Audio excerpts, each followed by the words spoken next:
Hey guys, Cody Hofhine here with the Real Estate Freedom Formula, the 3 simple steps to making money wholesaling real estate so that you can quit your day job. Now guys, in this video, you're gonna learn the difference. What's the battle here between either being a licensed real estate agent or not having a license. I'm gonna break down the pros and cons of both, so you'll be able to learn firsthand right with me what you think at the end of this, what makes the best route for you going forward as you are wholesaling homes. So stick with me, hit the subscribe button, hit the bell so it alerts you when we put fresh new content up, and let's dive right into today's video. All right guys, there's gonna be a lot of writing, so you're gonna have to bear with me with my writing skills, but also we're gonna cover quite a bit of whiteboard here because we're gonna break down the pros and cons of what is it like if you are wholesaling, being a licensed real estate agent or not to be a licensed real estate agent. Now, one thing I want you to be crystal clear on before we get into this is you should be checking with a competent local real estate attorney in your area so that you can really understand the laws, because some states might require you that you have an actual license. There are some states out there that after you do X amount of transactions, you have to be a licensed realtor. So just check with your state. Check with a competent local real estate attorney so you can start to understand what it is you can do. But for many of us, you're able to choose whether you can be a licensed realtor or not be a licensed realtor. And I'm gonna break down the pros and cons of them right now with you, okay? So let's talk about the realtor first. So with the realtor, let's talk about some of the pros, but let's talk about also some of the cons, okay? So as a realtor, let's start down with some of the pros that everyone starts to know, maybe some of the things that you haven't even thought about. Okay, the first one I can think of, let's say you're out on an appointment and you're out there talking to someone that you thought was motivated. You get out there, you realize, you know what, they're not that motivated. They're not gonna take a low offer. So while I'm already at this appointment, why not stick around and see if I can list their home and put it on the MLS? So let's put that down. Another bullet point when it comes to being a licensed real estate agent versus someone that's not licensed, okay, is breaking down when you are marketing, right? Sometimes people want to deal with a realtor. There's people out there that's the only way they know. They're thinking, you know what, I need to sell my home, and so I need to call a real estate agent. So now you're getting some of those free marketing channels of people actually searching for realtors versus investors, because that in their head is the only way of doing it, right? All right, the third bullet point, that is another pro, is besides being an investor, let's say you have some friends or you have some family members that are sitting there thinking, hey, you know what? I need to sell my home. Or, hey, you know what? I want to go buy a new home. You can represent your friends and family because you're now a licensed real estate agent. So you can now represent them in that transaction of either listing their home and helping them sell it, or taking them to go walk through homes and represent them on buying their next home, or even to do both. Now that we have these up, we got 3 bullet points, right? You can list a home. If you're in a home with someone and they're like, I can't take that offer. Well, okay, let's list it and see what we can do for you. You've got also the people that they think in their mind, they're like, every time you sell, you're supposed to use a realtor. So that's a pro. And then you can represent your friends and family on the side as well, right? Okay, now let's talk about some of the cons. The first con that I can think of that I hear often from real estate agents, and I see with my own eyes, with students that are going through the Real Estate Freedom Formula course, students that I engage with at like a high level that are coming to my scale event, usually what I see is what I call SOS, and that is shiny object syndrome. And it's simply having too many options.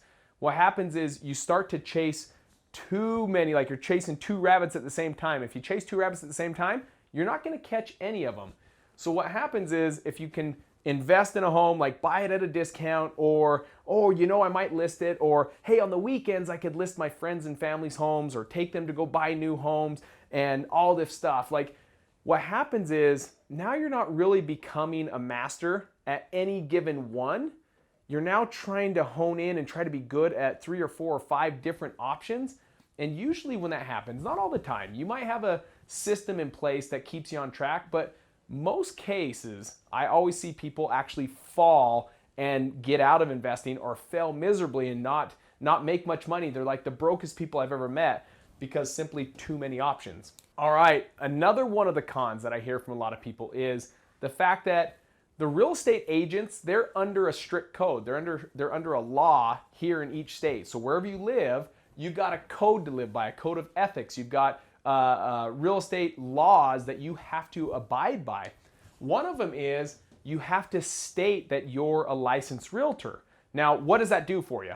Let's say for me, simple, because I'm not a licensed real estate agent, I can just send out a postcard that says, my name's Cody and I'd like to buy your home at 123 Main Street.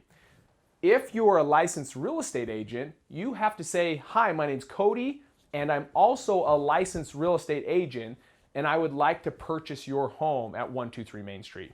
So there's that little nuance that you have to do. In all of your marketing, you have to let people know that you are a realtor. Now, whether that hurts you, that's one of the things that I hear from people that are licensed real estate agents. They'll tell me, they're like, one of the biggest things I don't like is we don't feel like we get the highest return on our marketing of people reaching out to us because there's also a lot of people that don't want to deal with realtors. It's not that there's anything bad or wrong with realtors, but there's a lot of people that they're like, I don't want to pay people 3% or 6% commission to list my home or to sell my home.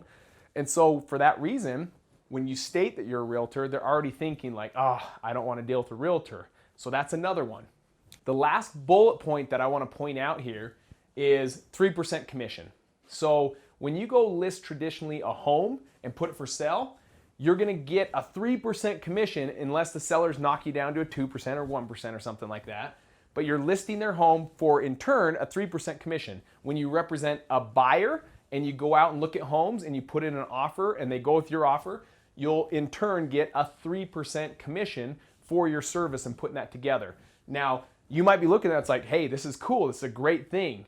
But, here's what a lot of my real estate friends tell me is that holds them back because sometimes like, oh man, if I can just do a couple deals, like this is gonna be a cool little gig going on here.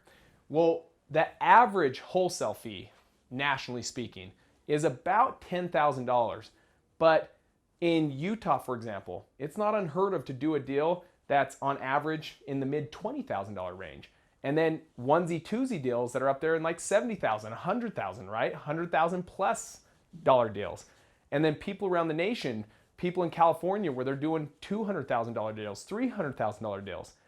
Depending on where you live, this determines on like some of the things on how much you can make on each deal. Not that there's a barrier for every state, but it's just different markets. Some homes sell at $20,000 where the average home here sells for $280,000, $300,000. And so you've got to look at that and say, okay, does this hold me back from making more money? And in most cases, if not every case, the 3% commission is going to make you less money than if you went on with the hat as an investor, working your wholesale deals and doing this, right? You can represent people, but at the end of the day, you might have to go on like 62, 75, 86 showings before your offer is accepted. Think about this. How many times as a realtor, maybe some of your realtors, have you gone out and represented a buyer and you go out there and you put in offers and they don't take your offer? Like right now, it's a hot economy. And so right now you put out an offer, there's like 10 other offers coming in. And now you got to look at yet another house and yet another house and yet another house. And then your weekends are going out there. And then your spouse is bad because every free moment you're looking at more homes that you're losing on the offers. Now that 3% starts to really water down when you add up how many hours you put into it. So those are the big pros and those are the big cons of being a realtor. Now, let's go right into what it's like being the investor, not being a licensed real estate agent. All right, guys, now let's really talk about what is the route. What is the pros and cons when you're not a realtor? This is something that the route I chose. And so I'm going to pick out the pros, but I'm also going to pick out the cons so that you're very aware of both sides. Now, let's start with the pros. The first one I want to point out that's crucial for me is there's no cap on how much money I make. Now, I want you to really think about this. Instead of being set to a limit of you represent me and you get 3%, that's a cap. There's no, hey, no, I'll list it, but I need 7%. It's a 3%, that's it. The only thing that can happen is you actually get negotiated down to 2% or 1%. There's no cap on how much money I make. Meaning our average deal here in Utah, for example, is about $25,000, $26,000 per deal Our Texas market, we're about the same. We're just a little bit shy. We're about 21, 22,000 per deal. There's no cap. There's some deals where we make 6 figures. There is no cap on how much money I make per deal. This is a huge perk to me. I don't have to go out there and find a bunch of people that want to sell their home and list it. I don't need to find a bunch of buyers that are wanting to go buy homes and represent them and go look at millions of homes to hopefully get a few offers accepted. I can simply go out there, find my own deals, be a deal finder, right? And I talk about that in my Real Estate Freedom Formula course. In fact, we'll include a link down below. Be sure to click on that so you can learn more about that. It'll be a free training so you can really learn about this Real Estate Freedom Formula on how you can simply become a deal finder, finding these off-market deals that have no cap on how much money you make per deal. All right, guys, the second one is no splits on each deal. For example, as a realtor, like talking about the percentage making 3%, they have to split that. They're part of like a brokerage. Each realtor belongs to a brokerage. And as you do a deal, that 3% starts to water down because X amount has to go to the brokerage because you have to pay out the division of real estate. There's all these fees associated with each deal. And so by the time you're done, are you really making 3%? No, not even close to 3% because the broker has to get their cut and all the other fees that are associated with that. The beautiful thing about being an investor and not being a licensed real estate agent is there are no splits on my deals. I don't have to send X amount of dollars to the division of real estate. I don't have to send X amount of dollars to a brokerage. Why? Because I'm not represented by a brokerage. I'm not a licensed realtor. This is like a business, no different than if you opened up a donut shop or if you opened up a painting company or any other business out there. You would just go out there and work for yourself. So there's no splits. I don't have to split that money. What I make on that deal is what I make on that deal. Yes, there's going to be cost that goes out to marketing so you can keep getting more deals in the future, but I don't have to share this pie with anyone. I can eat the whole pie by myself. Guys, one of my favorites is this third one that I call being a problem solver. Now, it's not to say that realtors can't be a problem solver. In many cases, a real estate agent can be a problem solver. But there's so many times on the appointments that we're going on with the individuals that we're speaking with, a licensed realtor cannot help them. I talk to people all the time that have to close their house in 7 days because they're behind on their mortgage so bad, and in 7 days it goes to auction. They get foreclosed on, right? A real estate agent at that point can't help them. An average listing from time you get it listed to sell, if it goes on the market and goes under contract like the first day, second day, third day, you might be able to close in as little as 45 days. But in most cases, you're going to be closing in minimum of 60 days, but it could be 4 months, 5 months, 6 months, 8 months. Well, these individuals, they need to close in 7 days. The beautiful thing as not being a realtor and just being an investor is we can offer cash offers to these individuals and close quickly. 7 days, that's easy for us. So we're a problem solver. Realtors have their way of solving problems and helping individuals, but like I said, in most scenarios, a real estate agent can't help them. What about the homes that have meth or drug abuse that's happened in the home? A realtor cannot list that for a retail buyer to purchase because there's drugs been done in the home. You can't list that home.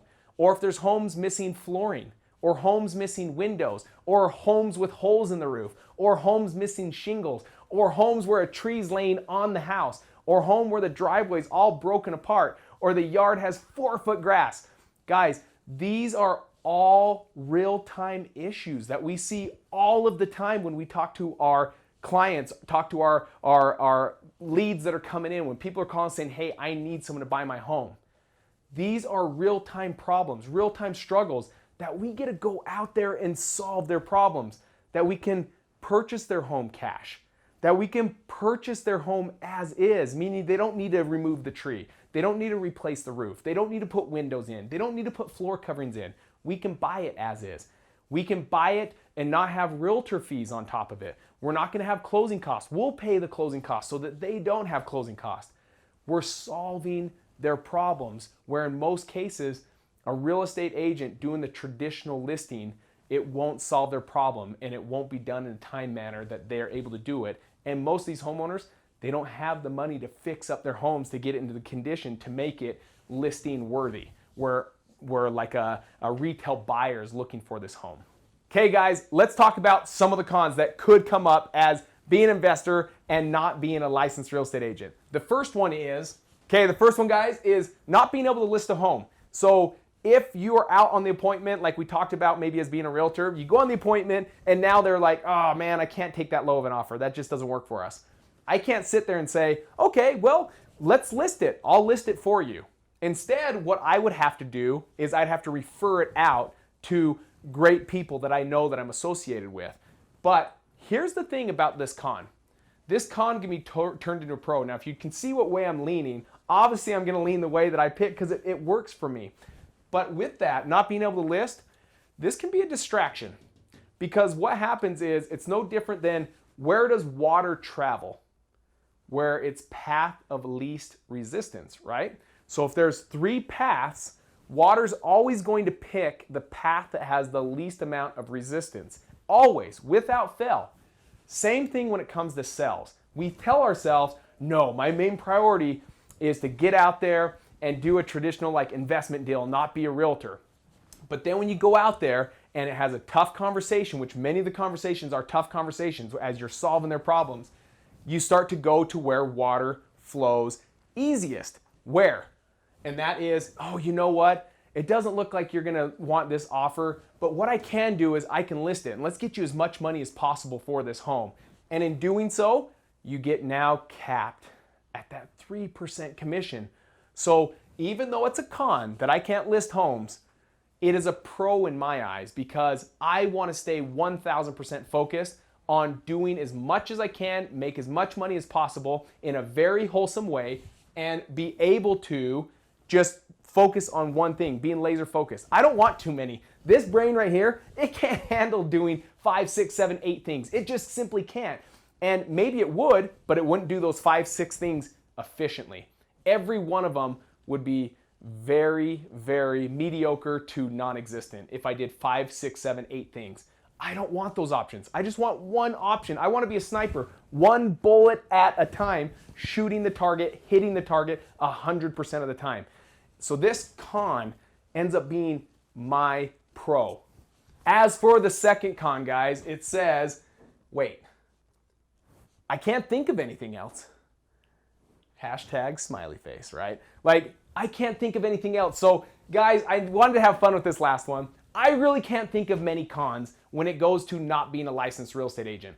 I don't have to sit there and tell people that I'm a licensed realtor because I'm not. I'm able to go out there with no cap on my money. I don't have to split it. I can truly solve people's problems that need my help more than just a traditional way of listing. Yes, I may not be able to list a home, but I consider that a pro. I don't want many options. I want to be able to do just one thing really, really, really good.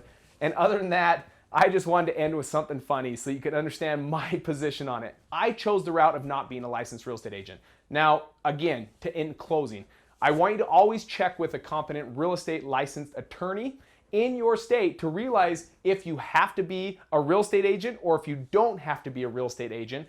That is crucial because at the end of the day, where you live, you have to abide by those laws. If you have to be a licensed real estate agent, don't let that hold you back. You can still go out there and you can still do great. I have students all around this great nation that are licensed realtors and they do great. They're still doing a ton of deals, but the route that I picked for me, for my family, was to not be a licensed real estate agent so that I could do the best for them and do the best for me in being singular focused and be that sniper approach and only sticking to wholesaling and not have all that shiny object syndrome of doing listings and buyings and showings and all that stuff that goes on with the real estate agent. So guys, I hope you learned something from this. What are the pros and cons? Now it's up to you guys. What is it for you? What are you going to pick? I would love to see like a family feud down below. I would love to see all you realtors pitch why you love being a realtor. I would love to learn from you guys. I would also love to see those that are not licensed realtors, why you chose that route. Let's have some fun down below in the comments. Pitch your greatest reason on, if you're not in the game yet, pitch your greatest reason why you're gonna do one versus the other. And like always, I'm gonna read those comments. I'm gonna chime in, help you guys out, give you my feedback, give you my thoughts. But also while you're here, guys, hit that subscribe button. Hit that bell so it alerts you when we put fresh new content up, and I'll see each one of you guys in our next video.